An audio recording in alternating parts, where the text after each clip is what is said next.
നമ്മളെ കുറച്ച് നാളുകൾക്ക് മുമ്പ് സീതപ്പഴം നമ്മൾ പ്രൂൺ ചെയ്തിട്ടുണ്ടായിരുന്നു. അതായത് നല്ല ഒരു ഇല പോലും ഉണ്ടായിരുന്നില്ല ആ സമയത്ത്. അതായത് നോക്കിയാൽ കാണാം, ഇവിടെ വെച്ച് നമ്മൾ കട്ട് ചെയ്തു, ഇവിടെ വെച്ച് കട്ട് ചെയ്തു, അതുപോലെ ഇവിടെയൊക്കെ വെച്ച് നമ്മൾ കട്ട് ചെയ്തു. അന്ന് ഒരു സീതപ്പഴം ഞാൻ കാണിച്ചിട്ടുണ്ടായിരുന്നു, പക്ഷെ അത് നിർഭാഗ്യവശാൽ അത് പൊഴിഞ്ഞു പോയി.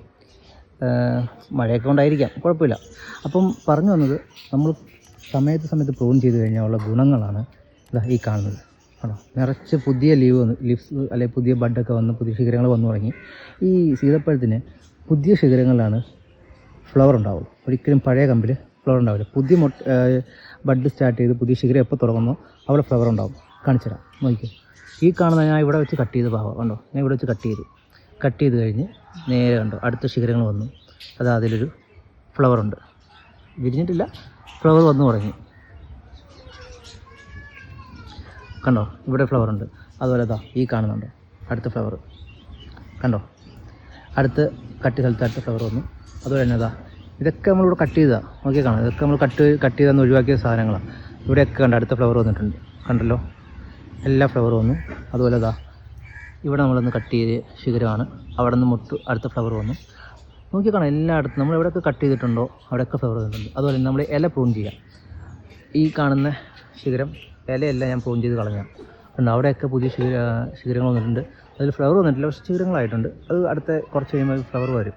അപ്പം നമ്മൾ കാലാകാലങ്ങളിൽ നമ്മൾ അതനുസരിച്ചിട്ട് പ്രൂൺ ചെയ്യുമെങ്കിൽ നമുക്ക് പുതിയ ശിഖരങ്ങളും ഉണ്ടാവും, പ്രൂണിങ്ങും ഉണ്ടാവും. അതോടൊപ്പം നമുക്ക് പുതിയ ഫ്രൂട്ട്സുകൾ കിട്ടും. അതിനാണ് നമ്മൾ പ്രൂണിങ് നിർബന്ധമായും ചെയ്യാൻ പറയുന്നത്.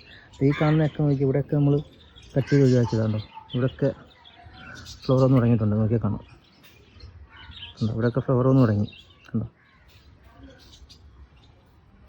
ഇതൊക്കെ ഫ്ലവറാണ്, കണ്ടോ.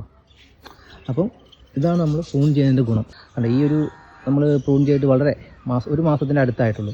ഇപ്പോൾ ഇതിന് അത്യാവശ്യം ഇലകളൊക്കെ വന്ന് പുതിയ പൂക്കളൊക്കെ വന്നു തുടങ്ങി. അപ്പോൾ അതിൻ്റെ അർത്ഥം ഇതെല്ലാം പിടിക്കുന്നല്ല, പക്ഷേ സാധ്യത വന്നു തുടങ്ങി. കുറച്ചൊക്കെ ഫംഗസാണ്, മഴയുടെയൊക്കെ ആയതുകൊണ്ടായിരിക്കും കുറച്ച് ഫംഗസൊക്കെ വന്നിട്ടുണ്ട്.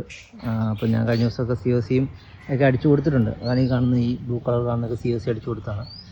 അപ്പം ഇങ്ങനെയാണ് നമ്മൾ പ്രൂൺ ചെയ്ത് അടുത്ത സീസണിലേക്ക് റെഡിയാക്കേണ്ടത്. അപ്പം ഈ പറയുന്ന സീതപ്പഴത്തിന് അങ്ങനെ ഒരു പെർഫെക്റ്റ് സീസണൊന്നുമില്ല, പക്ഷേ എപ്പോഴും വേനൽക്കാലത്ത് കിട്ടുന്നതാണ് കുറച്ചുകൂടെ നല്ലത്. പക്ഷേ നമുക്ക് പ്രൂൺ ചെയ്തതനുസരിച്ചിട്ട് ഇടയ്ക്കിടയ്ക്ക് ഇങ്ങനെ പൂക്കളുണ്ടായി കാകളുണ്ടായിക്കൊണ്ടിരിക്കും. അപ്പം ഇത് കഴിയുമ്പോൾ അടുത്ത നമ്മൾ ഒന്നും കൂടെ പ്രൂൺ ചെയ്യും. കാരണം ഈ കാണുന്ന ശിഖരങ്ങളൊക്കെ വലുതായി അടുത്തൊരു ശിഖരമായി വരും. അപ്പോൾ നമ്മൾ എന്ത് ചെയ്യും, അതും കട്ട് ചെയ്ത് ഒഴിവാക്കും. അപ്പോൾ അവിടെ നിന്ന് പിന്നെ അടുത്ത പുതിയ ഷൂട്ടുകൾ വന്ന് അതിലും ഈ പറയുന്ന ഫ്ലവർ ഇട്ട് നമുക്ക് കാകൾ കിട്ടി തുടങ്ങും. അപ്പോൾ ഇതാണ് എൻ്റെ പ്രൂണിങ്ങിന് ശേഷമുള്ള നമ്മുടെ സീതപ്പഴത്തിൻ്റെ അപ്ഡേറ്റ്. നമ്മൾ സീതപ്പഴം പ്രൂൺ ചെയ്യുന്ന വീഡിയോ നമ്മൾ ഓൾറെഡി നമ്മുടെ യൂട്യൂബ് ചാനൽ ഇട്ടിട്ടുണ്ട്. അത് നോക്കിയാൽ മനസ്സിലാവും എങ്ങനെയാണ് ഞാൻ കട്ട് ചെയ്യുന്നുള്ള കാര്യങ്ങൾ. അന്ന് ഇതിനകത്ത് 2 ഫ്രൂട്ട് ഉണ്ടായിരുന്നു, പക്ഷേ രണ്ടും പൊഴിഞ്ഞു പോയി. കുഴപ്പമില്ല, കാരണം മഴയൊക്കെ ആയതുകൊണ്ടാണ്. കാരണം മഴ സമയത്തൊക്കെ ഫ്രൂട്ട്സ് പിടിക്കാന്ന് വെച്ചാൽ കുറച്ച് റിസ്ക്കുള്ള പരിപാടിയാണ്. അപ്പം ആ ജസ്റ്റ് വീഡിയോ കണ്ടു കഴിഞ്ഞാൽ മനസ്സിലാവും എങ്ങനെയാണ് പ്രൂണിങ് ചെയ്യുന്നുള്ള കാര്യം. നമ്മളതിൽ ഡീറ്റെയിൽ ആയിട്ട് പ്രൂണിങ്ങിനെ കുറിച്ച് പറഞ്ഞിട്ടുണ്ട്.